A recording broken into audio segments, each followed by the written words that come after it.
كان البشر قديما يتشاركون المكان، خاصة بعد اكتشاف النار، فكانت المساحة الشخصية شبه معدومة، ثم انقسموا إلى مجموعات صغيرة، وفيما بعد أنشأوا حدودا خاصة بهم فكانت المنازل، وبدأوا بإدراك أهمية الخصوصية، وأصبحت مقدسة لدى الجميع. وكان اقتحام الخصوصية مقتصر على الجيران الفضوليين، حتى اليوم الذي بدأت فيه ثورة الكتابة، ومن بعدها انتشرت الجرائد، فبدأنا نرى أخبار الناس وفضائحهم تتجاوز الحدود. وكانت الثورة الحقيقية عندما نشرت أول صورة على الجريدة. أثارت تلك التقنية الكثير من الجدل، وفي نهاية الأمر كانت سبباً بولادة حق الخصوصية، وظهر تعريف الخصوصية لأول مرة، وعرفت على أنها الحق في أن تترك وحيداً.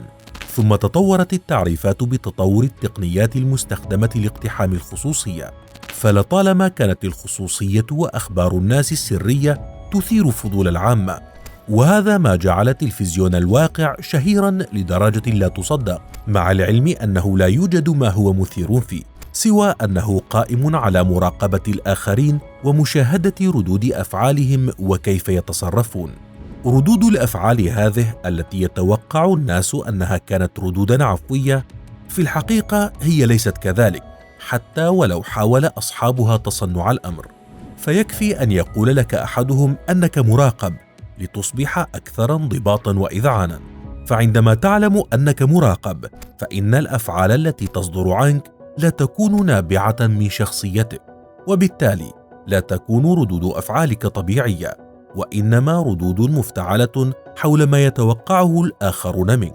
هذه الحقيقة أدركها الفيلسوف الإنجليزي جيرمي بنثام، فصمم في القرن ال18 سجناً أطلق عليه اسم سجن البانوبتيكون، وهو عبارة عن مجموعة من الزنازين في شكل دائري يتوسطها فناء به برج للمراقبة يضاء من الخارج، فلا يتمكن السجناء في هذه الحالة من معرفة من يراقبهم، والذي قد يكون عبارة عن مراقب واحد لآلاف المسجونين، أو حتى قد لا يكون هناك من يراقبهم أصلا، لكن إحساسهم الدائم بأنهم مراقبون يجعلهم يتصرفون بسلوك منضبط. جاء تصميم جيرمي هذا حتى تحل المراقبة مكان العنف، لكن الفيلسوف الفرنسي ميشيل فوكو رأى أن التصميم قد لا يكون منحصرا بالسجون فقط، وإنما مع تطور حجم المؤسسات التي شهدها العالم آنذاك بعد الثورة الصناعية، جعل المؤسسات على اختلافها تبحث عن نظام مراقبة فعال يمكنها من السيطرة على الموظفين. لذلك رأى فوكو أن طريقة تفكير جيرمي قد تكون البديل عن استخدام العنف ضد الناس لإجبارهم على اتخاذ قرارات معينة. فلو كان موظفا في الشركة فإنه سيعمل طوال الوقت ولن يتمكن من ترك مكان عمله، لأنه سيعتقد أنه مراقب. وكذلك بالنسبة للمواطن الذي سيفكر 1000 مرة قبل مخالفة القوانين. وبالفعل هذا ما قامت عليه المجتمعات الغربية المعاصرة، وما زالت إلى الآن تعتمد هذا الأسلوب من خلال التجسس ومراقبة المواطنين وحث الناس على الإيمان بأن هناك من يتجسس عليهم، حتى أصبحنا نعيش داخل بانوبتيكون إلكتروني، وبدأ إيمان الناس يترسخ حول أن أفعالهم جميعها هناك من يشاهدها، خاصة بعد تسريبات إدوارد سنودن الذي يعتبر صاحب أكبر تسريب خاص بمراقبة الحكومة الأمريكية للاتصالات والإنترنت. أثارت تسريبات سنودن جدلا كبيرا بين الناس، وبدأوا يسألون بعضهم البعض: هل الخصوصية مهمة؟ ولماذا نهتم بالخصوصية طالما أن أفعالنا وسلوكياتنا منضبطة وكما يتوقعها النظام العام؟ أي أنه لا خطر علينا من هذا التجسس، كما أن الذين يخافون من اختراق خصوصياتهم قد يكونون فعلا أشخاصا غير جيدين، فهم يستحقون أن تخترق خصوصيتهم وأن يعاقبوا. هكذا ينظر معظم الناس إلى مفهوم الخصوصية، ويبررون للشركات التكنولوجية ويعطونهم الحق في اقتحام مساحتهم الخاصة.